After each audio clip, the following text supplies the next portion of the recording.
Dans cette vidéo, le Dr G, psychologue clinicien et spécialiste en psychologie médico-légale, également connu pour ses analyses de langage corporel, propose une lecture forensique de ce qu'il appelle « le pire et le plus étrange » dans les Epstein Files récemment publiés. Il précise d'emblée qu'il ne s'agit pas d'une évaluation clinique officielle, mais de son analyse et de ses opinions à partir des documents disponibles. Il rappelle d'abord l'ampleur du lot. Plusieurs centaines de milliers de pages auraient été rendues publiques, avec l'idée qu'il en existerait potentiellement des millions d'autres. Mais une grande partie est lourdement expurgée, pages entières noircies, photos retirées, passages masqués. Il dit comprendre la nécessité de protéger les victimes, tout en s'inquiétant de la possibilité que certaines suppressions servent aussi à protéger d'autres personnes. En tant que praticien habitué à traiter des dossiers massifs messages, publications, échanges, preuves diverses, il explique qu'il a parcouru ce volume en cherchant ce qui ressort, ce qui éclaire les dynamiques psychologiques et les motivations. Selon lui, pour comprendre les images et les documents, il faut comprendre le moteur d'Epstein. Il reconnaît le thème classique du pouvoir et de l'entourage de célébrités, mais insiste sur un pivot central, une obsession autour des massages, non pas au sens banal, mais comme support d'un univers fantasmatique sexualisé. Dans sa lecture, Epstein chercherait moins l'acte lui-même qu'un scénario, être désiré, être voulu, pousser de très jeunes femmes parfois adolescentes à agir comme si tout était volontaire. Il décrit cela comme une forme d'immaturité affective, un rapport déformé aux relations et aux codes sociaux, rendu possible et amplifié par la richesse. C'est là qu'interviendrait Ghislaine Maxwell, présentée comme la personne qui comprend Epstein et qui organiserait ce théâtre, sélectionner des profils, donner des consignes, demander des lettres, des messages de remerciement, des attentions destinées à nourrir l'illusion. Le Dr G décrit leur relation comme un duo dysfonctionnel proche d'un schéma parent-enfant, un Epstein coincé dans une adolescence psychique, et une Maxwell opportuniste, structurante, qui pilote et curate les mises en scène. Ensuite, il passe à des éléments concrets. Un objet le frappe, un livre intitulé Massage fort du mise. À première vue, c'est anodin. Mais, dans sa logique, c'est révélateur, quelqu'un qui disposerait de dizaines de tables, de pièces dédiées, d'un budget illimité et de professionnels n'aurait pas besoin d'un guide aussi basique. Pour lui, cela suggère que la plupart des personnes recrutées n'étaient pas des professionnels, et qu'on cherchait surtout à maintenir un décor minimal crédible pour faire fonctionner le scénario.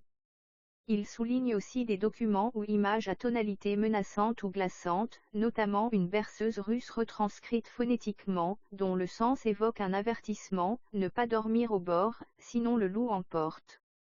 Il explique que, sortie de son contexte, cette référence peut paraître banale, mais que placée dans une relation asymétrique, elle devient inquiétante, comme un message de contrôle ou de mise en garde. Le Dr G évoque ensuite la présence, dans le lot publié, de photos montrant Epstein avec diverses personnalités publiques. Il insiste sur un point, ces images montrent des proximités sociales, pas des preuves directes d'actes criminels. Il note toutefois des éléments de langage corporel, sur certaines photos de groupe, par exemple avec Richard Branson et d'autres, il observe des sourires qu'il juge authentiques, des signes de détente et de plaisir partagé, et il s'interroge sur le contexte de ces rencontres. Il commente aussi des images liées à Donald Trump, il dit en voir peu dans cette publication précise, et décrit plutôt des éléments qui, selon lui, suggèrent qu'Epstein se moquait de Trump à une période ultérieure, exemple d'objet novelty interprété comme une pique. Là encore, il présente cela comme lecture, pas comme preuve. Un passage important concerne une photo recadrée, publiée par une commission, et sa version complète, montrant notamment Bill Gates et le prince Andrew. Le Dr G explique que le cadrage original masque des détails de posture. Dans l'image complète, il décrit Bill Gates comme neutre et ouvert, tandis que le prince Andrew apparaît, selon lui, très tendu et défensif, menton rentré, mains remontées comme protection, regard crispé.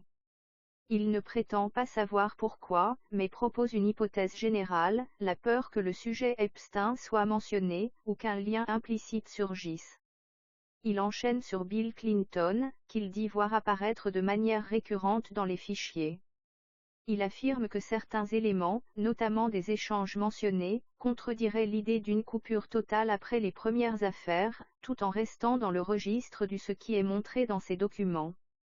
Il commente aussi des photos de Clinton avec différentes célébrités, en lisant la familiarité corporelle, les sourires, les gestes de contrôle ou de dominance.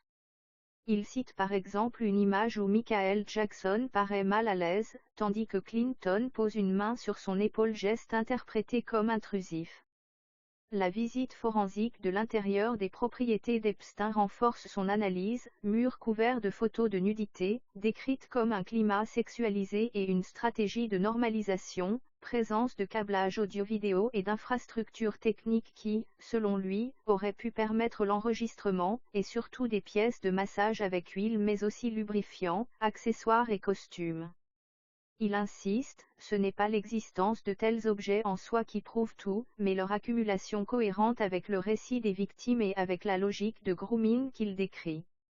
Il remarque aussi un contraste qui l'intrigue, une forme de fantaisie bon marché au milieu du luxe, costumes, accessoires, matériel de qualité moyenne, comme si l'objectif n'était pas la passion réelle, boxe, par exemple, mais l'illusion d'un rôle.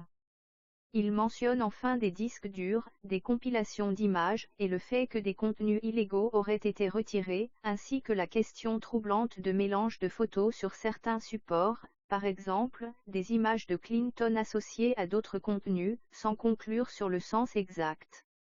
La vidéo se termine sur une synthèse. Pour le Dr G, ces fichiers dessinent le portrait d'un homme obsédé par un scénario, jamais satisfait, et d'une accomplice qui aurait façonné le décor et la narration pour le nourrir.